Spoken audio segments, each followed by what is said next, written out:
I'm John Britton. And I'm Angela Jameson, and together we've created the School of Humankind. We'd like to welcome you to Humanity, where Angela, I, and sometimes other guests get ourselves a cup of tea and talk about the things that matter, how to be human in a really complicated world. So, here we are again. Hello, Angela. Hi, John. You sound very chirpy. I know, I was thinking, did I just interrupt your jazz club voice? Hello. And then I said, hi. I was going a little bit late night jazz, wasn't I? Hey, Yeah, welcome sorry about to that. Humanity. And you went, hi there, how you doing? Ah. It's a talent. Absolutely. Uh, anyway, how are you, Angela? I am doing fabulous now that I'm sitting here with you with my cup of tea. What's in the And cup? What's in the cup? Come on, reveal all. well, it is called Green Dragon. It is a Chinese semi-green tea. I don't even know how can it be semi-green? Peppermint leaves and essence and elderflowers. Wow, How about you? How about you? How that about sounds you? really nice. It is very nice, actually. Nice and Well, calm. as part of my new venture, making botanic inks to make pictures out of, I went down to an import-export Asian sort of superstore, not superstore, but store in my local town, which is only a small town, but there's several Asian import-export shops, sort of warehousey type shops. And I was looking around at all the various herbs and spices and, big bags of this and whatever. And I found a nice bag of rose hips. Or not rose hips, rose flowers, little dried rose flowers. So I've got a cup of rose tea, which is three or four little dried rose flowers dropped in the cup with boiling water on it. And it's sweet, not sweet, but it's sort of scented. It's like drinking a garden at dusk after a hot day. It's really lovely, but without the earthworms or anything like that. Yeah, spit out that worm. Yeah, absolutely. But it may not be, an image that's very strong for you, considering I happen to know you're in the middle of a snowstorm. Sigh. Yes, it's like this is our third snowstorm in 2 weeks or something, and Is it? everyone is getting pretty fed up. Is that normal? Is it normal for you to be getting snow in early April? Yeah, it is. All right, all right. But and in between, we have beautiful weather where, the sun is shining, the sky is blue, everything's melting, and then nature says, "Ha ha, I'm Not back." so fast. I've Yes, got something else I want to tell you. yes, Ah! exactly. Yeah, I knew well. I could count on your dramatic voice. This is the voice of nature. Just when you thought it was safe to go out and plant your vegetables, we present Snowstorm 3, the sequel of the sequel. Yes, but I thought it was supposed to be Mother Nature, not Terror Nature. Yeah, well, let's not get too caught up in gender stereotypes. Anyway, what are we Okay. talking about? What are we talking about? Today, John, Yeah. we are talking about the age-old issue of balance, Oh, Lord. not standing on your one foot, but how we balance our time as humans, because it just seems that the world is dealing, well, I must say the maybe the Western world for sure. Hmm. I've seen some shows, you've got people who live in remote areas of the world. They seem to have a pretty good balance to their lives. So I think it's people like us. Well, the people like us, you know, generally work from home. I have a studio that I go to twice a week, but the home is the heart of my work. Uh, have a home life, family life, looking after the house, social life. I run several uh, little strands to my business, painting and ink painting and making, and I go to schools to work and I do coaching and consultancy and I'm a writer. So there's all these little strands. but I also cook dinner several times a week and I look after my cat and I'm trying to grow some vegetables. It's an awful lot of things to do on any given day. And I look at, when we talk, I go, how many hours are there? Have they got a different number of hours in a day in Canada? Because I don't know how you do it. I mean, if you listed what you have to do in an average week, what would it be? What would the list be? It would be pretty massive. Just like yours, you're walking through everything you have to do. But it made me think I'm not being fair to those people in jungles because I'm sure they also have a huge amount of things they need to do. So I shouldn't speak uh, out of ignorance. There is an interesting thing, though, there, isn't there? That when I think of around here in remote Ireland, particularly before the sort of the last 20, 30 years, before the internet and all of that, people who were working on the land, they would basically work when there was daylight, but the nature of the work would change. In the evening, they might be repairing something or making something, and that might move from repairing a tool into carving an object which we would now think of as a work of art or a religious artifact uh, or whatever. It There wasn't perhaps this sense that work is one thing and life is another thing. There was simply this continuity. But it's also, I don't know the exact numbers, but in Britain and in Europe, I think generally, back in the Middle Ages, when before the land was enclosed by the rich, when there was common land and so on, uh, people only worked for about 200 and something days a year. That there was Mm, an awful lot of holiday, religious mm. holiday, local social holiday. Now we somehow validate work for 80 hours a week and have a family life. And I Yeah, don't think we're meant for it, are we? no. And I think the biggest factor is how busy our minds are. Mm, As you mentioned, the intro of the internet and how available everything is to us. I know I could find what's going on in a remote country, or remote to me, in the mm, world. I can just search it up. And how we're blasted with notifications all day long about what's going on the planet. And when we have that layered on top of things we have to do, especially if they are concerning events, that can make the stress levels even worse. mm. And just the mental load is huge. And also that the that's undoubtedly true. But also at the less stressful level, we now live in a way where if I want something done or need something done, I can ping you with a message. And I would have an expectation that, even across multiple time zones, within 12 hours, 8 hours, maybe less, there'd be a response. Yeah. I think back to whatever, 100 years ago.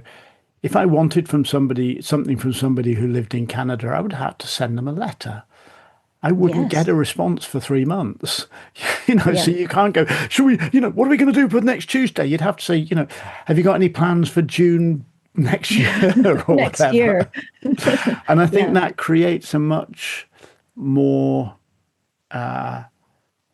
gentle and aligned sort of relationship between your experience of time and the reality of time.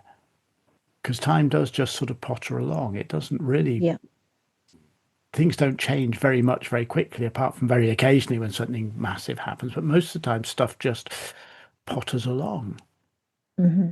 Yeah. And the impact of technology in general, if if you're on social media, which, we've talked about in the past in terms of trying to get off of it a bit more, um, that whole thing gives you a virtual world to deal with as well as your physical world.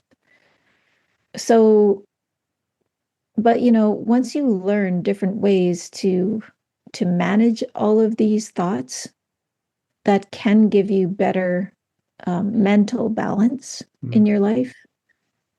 I want to come to that in a minute because I think that's really Yeah. important, and I really want to hear more from you because of your work on relaxed productivity, about where you sort of focus in that. But there's one other thing in that area around sort of the pressure that I think you're right. The online world and immediate notification and so on adds another whole level of expectation and pressure to us. But so does something else, and it's the economy. First of all, the way the economy is in the West now is pretty actively hostile to anyone except the super rich. It's hard to make enough money, even just to have a sort of a standard, relatively comfortable life. I mean, I'm 60 now and I still struggle to get enough money to come into the house to go, well, I can get through to the end of the week. Not always. Sometimes, I had good times and bad times, but the expectations of our grandparents' era that if you worked hard, you would be able to afford a house and so on, they're not there anymore. But also, so we work too hard because we're desperately trying to go have a job, have a side hustle, have a second job, just to try to bring money in. But then there's another side of it, which is this whole online world and all the softwares we use and the phones we use, they all cost money. So we have to end up earning loads more just to pay to get to the starting point of being able to try to earn a living.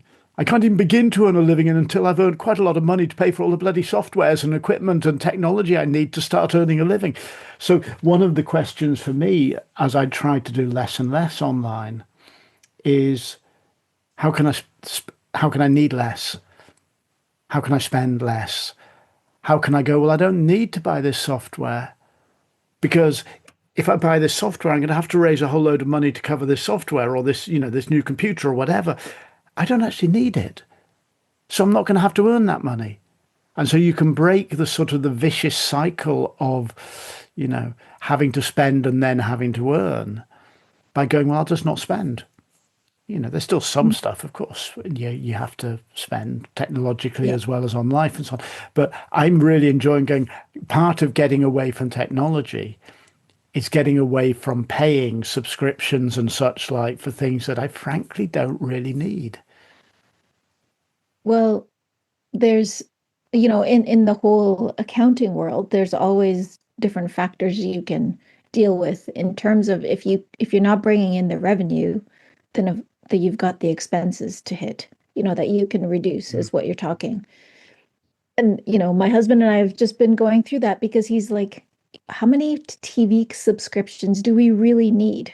And so we need to pare this down because we don't even watch that much TV after uh we got a few channels like the Disney Channel when the kids were young, and we just kept it because we don't take it off. So what are we using and what do we need?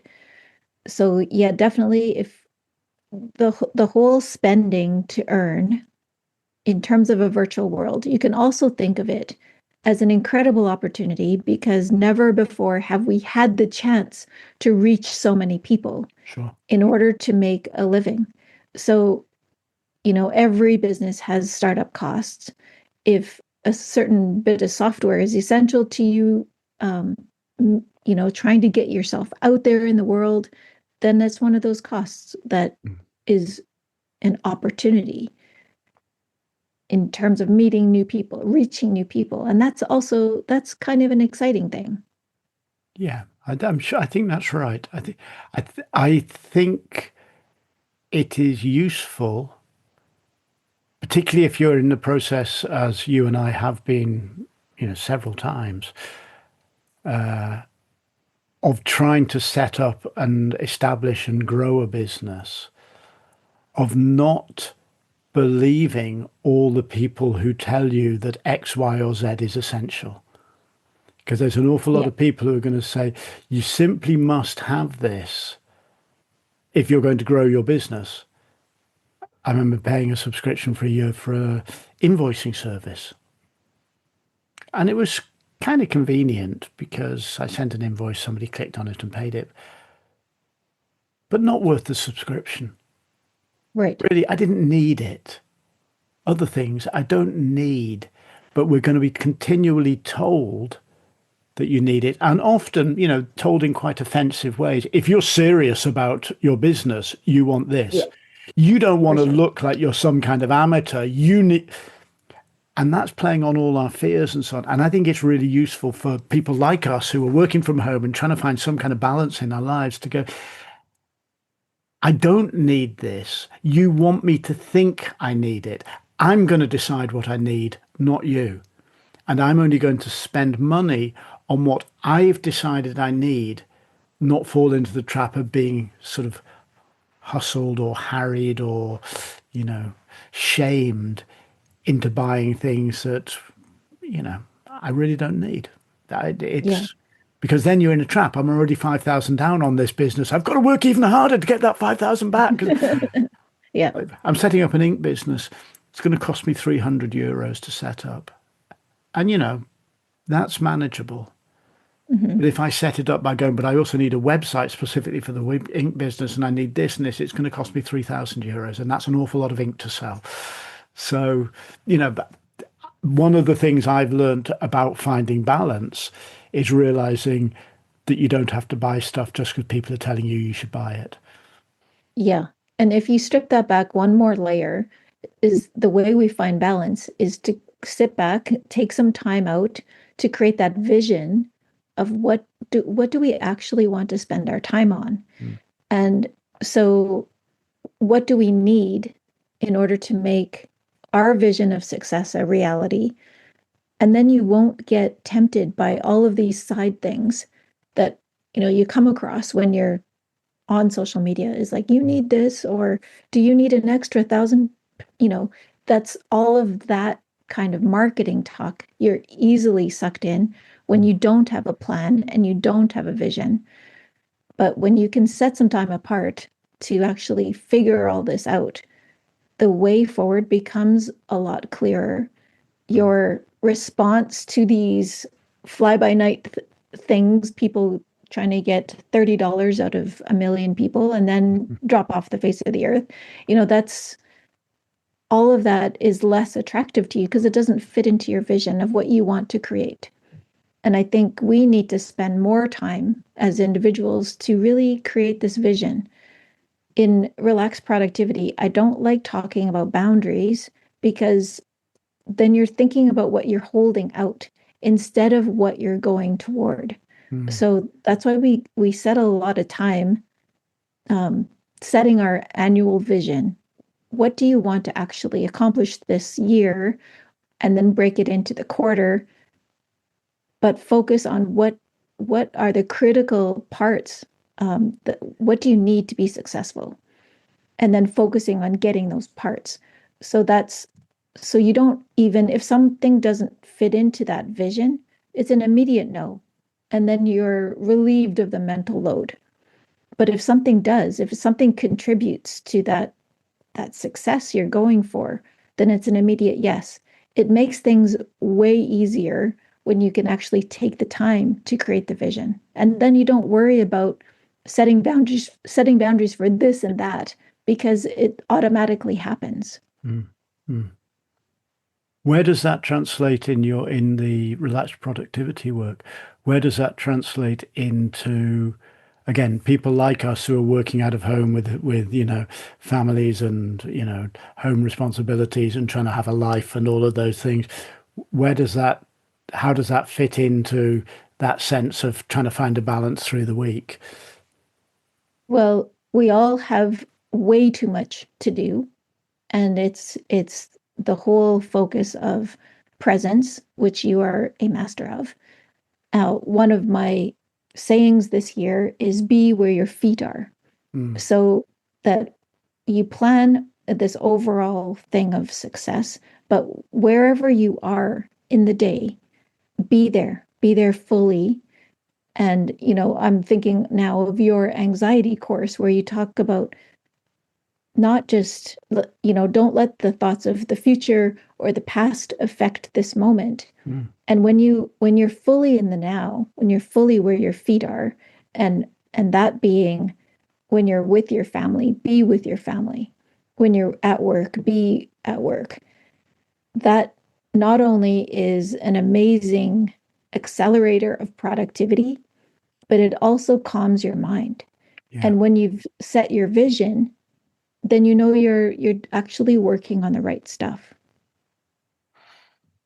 Very interesting. I've just these last, was it? Yeah, last week and the week before. Uh, I did a wee schools project just across 5 schools in a couple of hours' drive from here. Little country schools, helping what round here is called P7. So they're top year of primary school, about to go to the big school. Helping, giving them strategies for dealing with anxiety. Partly it appalls me that we've got primary school children who are struggling with anxiety, but so be it. Yeah, That's how it is. yeah, And it was really interesting. The strategies are, the same ones I talk about in the School of Humankind anxiety course, which are, breath and body awareness and so on. And the children, generally speaking, really latched into understanding the role of the breath that the breath can play.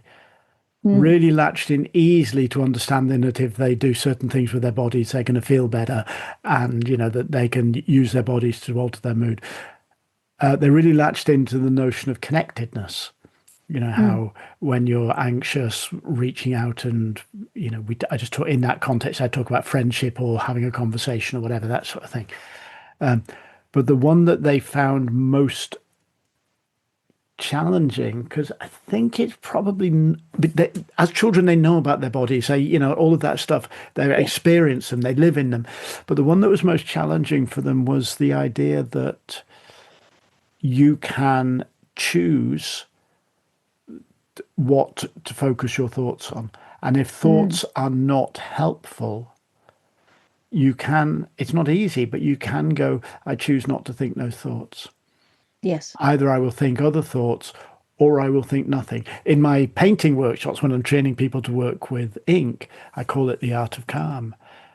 One of the key things we do is, dip your ink in, dip your brush in some ink, load lots of ink onto the brush, breathe in, and then as you breathe out, do a single brush stroke up a lovely clean sheet of white paper, all the way up, letting the brush get to the top of the page as you reach the end of your breath.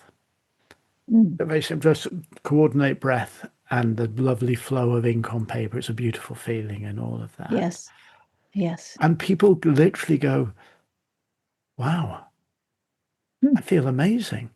And it's exactly mm, what you're saying. As they are doing that, they are exactly where they are. Their yeah, breath and the movement of their body and the focus of their eyes and their intention are all in this moment on that page. It's not about make a nice line. It's not make it smooth. None of that. It's let the line flow from the bottom of the page to the top of the page with your breath.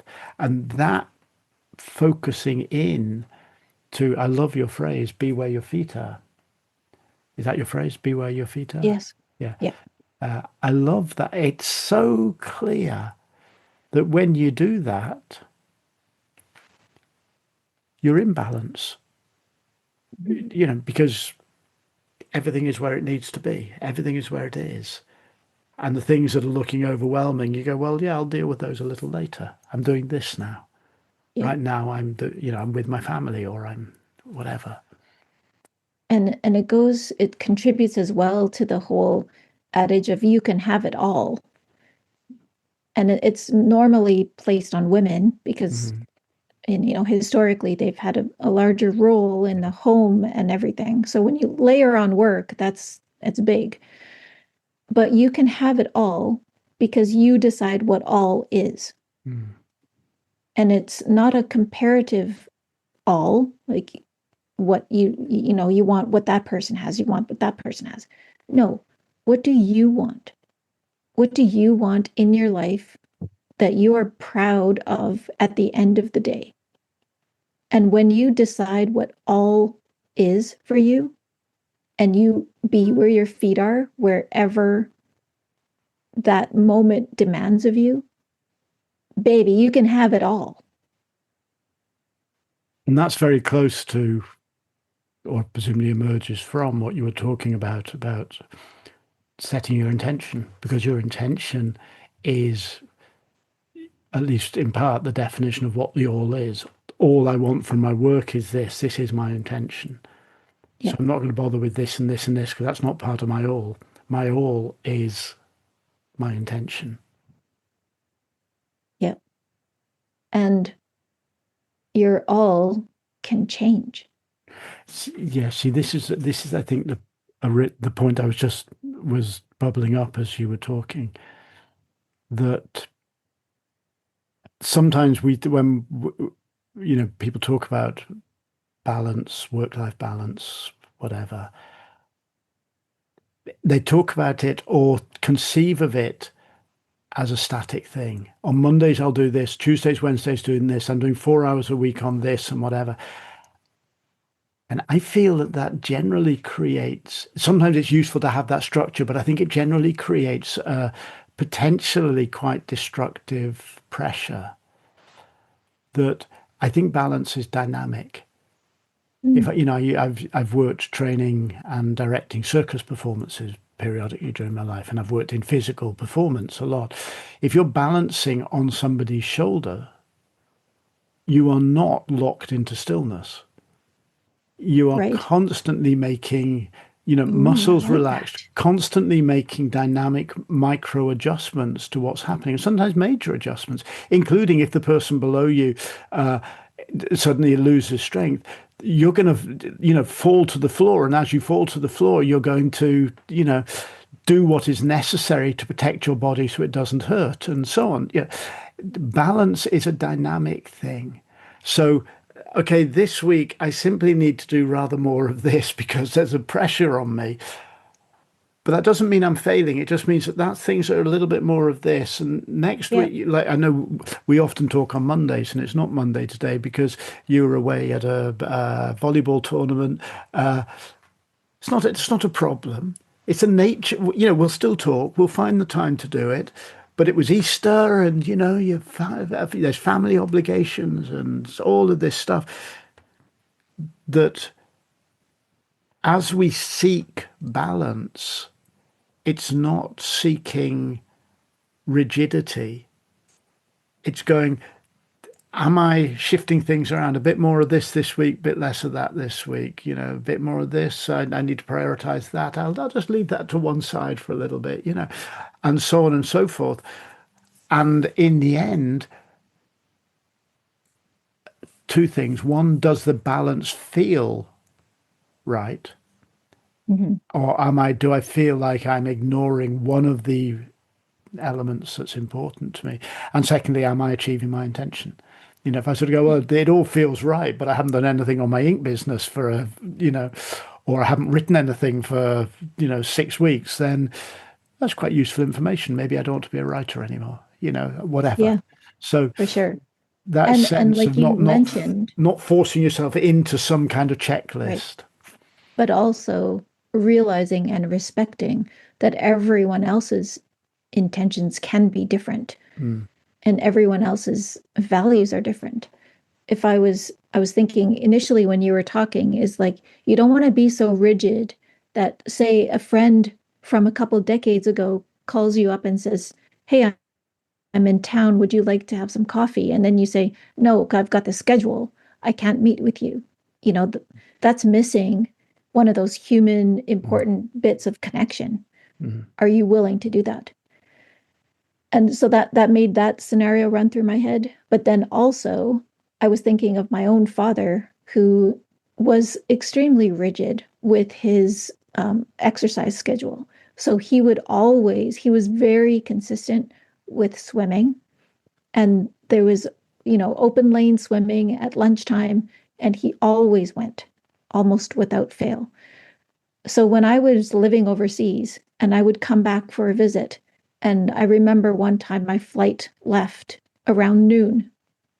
He did not come and see me at the airport Mm. because he had to go swimming. So that was right for him. It wouldn't have been what I chose, but I'm also honoring that he was so consistent with his fitness that's admirable in itself. Yeah, yeah. In a way, it wouldn't have been my choice, but it was his, and that was fine. And I think so that's an important, there is no one right way to do it. Like you said, you kind of have to filter it through yourself. Does this feel right to you? Is this honoring your vision of what you want for your life? And if it is, who cares what anyone else thinks? It brings us very close to one of the things we've talked about many, many times as we sort of dreamt into existence, School of Humankind, that we that the conversation, School of Humankind is based on, having conversations. And conversation is a place where we don't have to reach agreement. We don't have to sort of all end up going, we're all on the same team, rah, rah, rah, and all of that stuff. Conversation is a place where we can really understand and respect difference and sometimes disagree very strongly, powerfully disagree, but always from the perspective of respecting the humanity of the other. Even if it's Mhm. someone who we profoundly disagree with, okay, I will fight to the death against what you're saying, but I recognize your humanity as you say it. I might even hate you. I might find myself sickened by you, but I won't lose my recognition of your humanity. 'Cause I genuinely think if we don't recognize each other's humanity, we end up behaving exactly like the people and governments that are doing so much damage to the world. So that, your father makes a choice. It's not the choice you would make. And you could go, I was once leaving on a plane and he didn't even come and see me off because went bloody swimming. And that's how a lot of people will react, as opposed to going, I wish he had, but he chose not to. Yeah. So be That it. was my first response was like, you're not coming to the airport, you Mm. know, but yeah, it was easily the way he lives his life. That is congruent with, Mm. was that the right use of that word? It is, and it's a very fine use, and it's a very fine I word was as just like, well. wait a minute. Sometimes, I'm questioning my use of words. And you're such a word person, so just stop me if I say something weird. But that it popped into my head to use it there. I But it can, was definitely how he lived his life. I am very happy with congruent in that sentence. It makes me Yay. quite delighted. There's just one other wee thing about balance that I think is really important for people who, oh, look, just you're talking about your father and his rigidity. Uh, I happen to be holding a Chinese banknote. How strange. Ah, how I've, appropriate. Why are you I've, holding a Chinese banknote? I met Are some you paying friends. attention? I met some friends yesterday who I haven't seen for a few years, and they have young children. And the boy, who's 9, uh, just got talking about how he loves banknotes. And I happen to have some from my travels. I've got some old Indian notes, Singapore notes, Chinese notes. And I've dug them out and I'm going to put them in an envelope and post them off to him, and it's going to Oh, thrill him. None of them, they're all small denomination, but so he's not going to get rich. Um, that's lovely. it's the sort of thing you love to do. I love it when people come to my Yeah. studio. I have little mini artworks, £10 each, and people buy them as mementos. But when children come in and they look around and they, wow, I don't want to say, would you like to buy a small artwork? 'Cause it sounds like I'm trying to use the child to get the parent to give me money. So I just say, find one you like and take it with you. Because I've Oh, got, I make, 5, 10 of them you're a a week. prolific painter. Yeah, little, I mean, they're little cartoons or little, Yeah. sometimes even just experiments with color that I go, I'm not going to do anything with that, but it's actually really pretty. I'm just going to stick it to a piece of card and whatever. So I love those tiny little gifts that you can give. to anyone, Yeah. actually. But sorry, I was going to say the other thing about this balance, it was interesting just before we started this recording. You were saying how snowstorm come down and there's various parents around because there's the volleyball tournament over somewhere or other, and the roads are closed, and people don't know whether to travel or not travel. And that's the other thing, isn't it? With the best plans, the best will in the world, go, okay, I've got a pretty balanced week coming up. Tuesday I'll do this, and Thursday I'll do that, Yep. and then events. Yep. I've And was then snowstorms. whoever it was, one of the British prime ministers said, "What's the biggest problem with being a prime minister?" He said, "Events, my dear boy, events." Stuff or something like that. Stuff happens. So suddenly Yeah. you're doing this call, but it may be a text comes through from somebody, and that's frankly more important than this conversation.